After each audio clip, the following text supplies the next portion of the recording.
different standards for women. We all know that. And then sometimes they go too far. And I've seen that as well. I have daughters. You have young daughters. Like, that's coming. My daughters have been, and the girls are 19 and 23. I mean, they grew up in this social media world where everything is edited and nipped and tucked for the pictures, for the images, for the videos, but that's not reality. That's their reality, though. That's all that they see and have grown up on. So we have a responsibility to our daughters, not just as mothers, but I actually think you, as fathers, have equally, if not a more important role to remind your daughters of what is really, really important. My dad's down there. He's just begun a visit. Grandad Ron, he's colloquially known as in these parts. He's giving cake to a dachshund. Like, and Oh, that dog, man, it's going to poo all over our house. oh yeah. Have fun cleaning that up tonight. Yes. See the dads get out of control. Just wait till Russell Brand is the granddad. Oh my gosh, you're going to be doing that plus a few other things. That's where we need like reality TV cameras following you, because your daughters are going to be like, Dad, go home, get Yeah. up. But Yeah. real quick, I want to emphasize that point. The girls listen to their mothers, but that recognition and uplifting from you, the dads, the first men in their lives, is everything. When I turned 16, you'll love this story. You're going to meet my dad in a couple of weeks. When I turned 16, there was a knock on the door the night of my 16th birthday, and it was a dozen roses. And I got so excited because I thought it was from this boy at high school who I was in love with, even though I'd never talked to him in my life, but I was in love, of course. He didn't even know my name. And I was like, oh my gosh, are they from Reggie Long? And the answer was absolutely not. He didn't know who I was.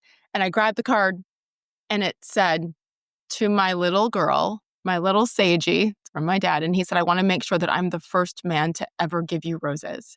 And to this day, I look at red roses in a different way because my dad was the first one. He wanted me to know, number one, how loved I was by him first and foremost and unconditionally.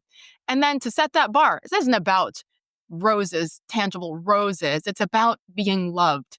And when you are loved the right way from your father, that sets the tone for the rest of your daughters' lives. And I know so many daughters, so many girls who didn't get that love from their fathers. And then what happens is, as girls and women, we go look elsewhere. We go find it elsewhere. And that, as we know, is so unhealthy. I love what I just saw, that I got to see your daughters and their love for you. But it is literally almost more important than the relationship with the mother. That is such a beautiful story. The story of your father initiating you into what in some cultures would be regarded as womanhood, but at least is a kind of, a burgeoning into your maiden phase with that acknowledgement and with that love. I want them to know that there are standards for how they should be treated. I want them to know, I mean, I'm going to raise them full on Christian. If you want to get with someone, you get married. That's what one of the things I like about having come to our Lord is I don't need to think anymore about what the rules are. I check what the rules are. They're all written down. Yeah. If possible, I'll follow them.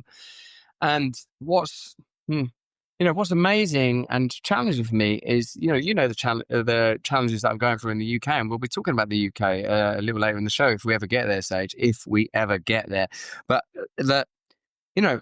I was promiscuous for a long time, and as an awakened man and as a father of daughters, I know how exploitative, unconsciously, yet deliberately somewhat, I was being as a famous guy, picking up lots of women where there was an obvious imbalance of power. Like, not always. Sometimes I was with women that were movie stars or models or lawyers or whatever. And I'm not suggesting that those are the only metrics by which a woman has worth, but sometimes they were fans. Sometimes they were in the audience. Sometimes they were waitresses. Sometimes there was dynamics that I should have been more honorable towards. And I do regret that. And I do appreciate that I get the opportunity as a father to ensure that these women will go into the world knowing that they are loved, that they don't need approval from anybody else, that their bodies are sacred. The way that they communicate with other people is going to be very conscious and diligent. And like that, I'm really grateful that I get to give them that. And then one of the things, there are a whole host of things that are challenging about the situation in the UK, of course, but the idea that people have been hurt by me, is women in particular, it's something that I really hope I get the opportunity to redress.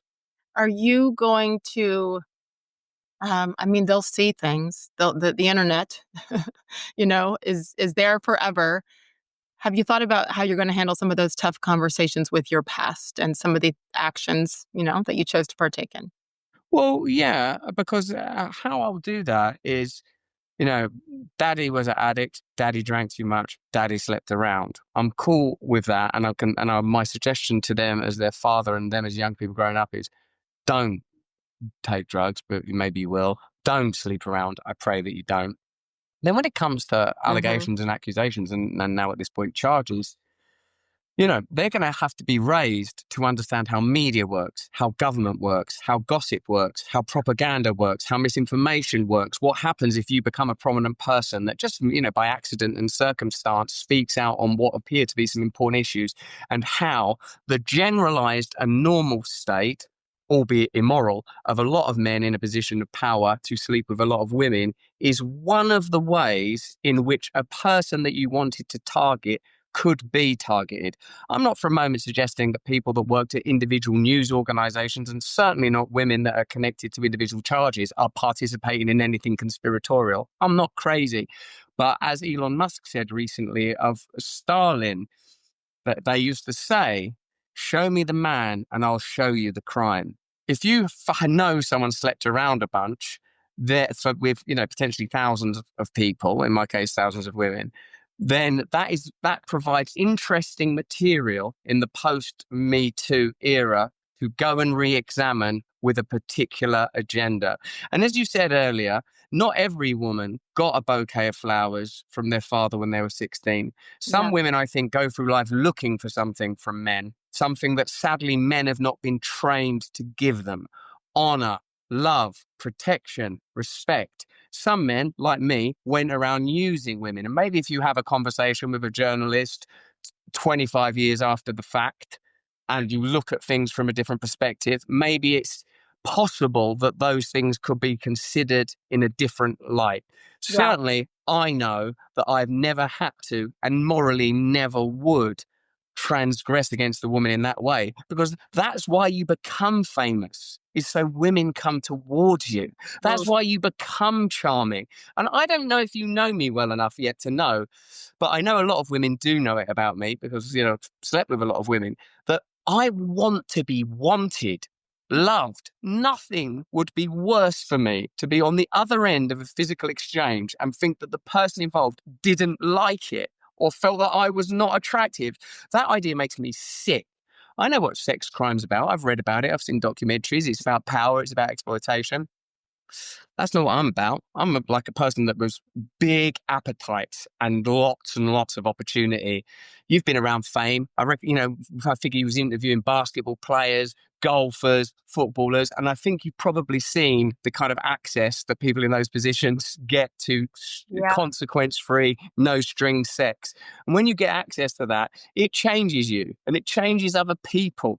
And it's not an easy accompaniment to sex crime, which is a very particular, very disgusting and appalling thing. So I'm going to be having conversations with my daughters my whole life, because the thing I've heeded and learned is when a woman like you tells me that your dad did that, that's happening. My kids are getting that now. Mm. That's happening. That will live on in their passage into maidenhood.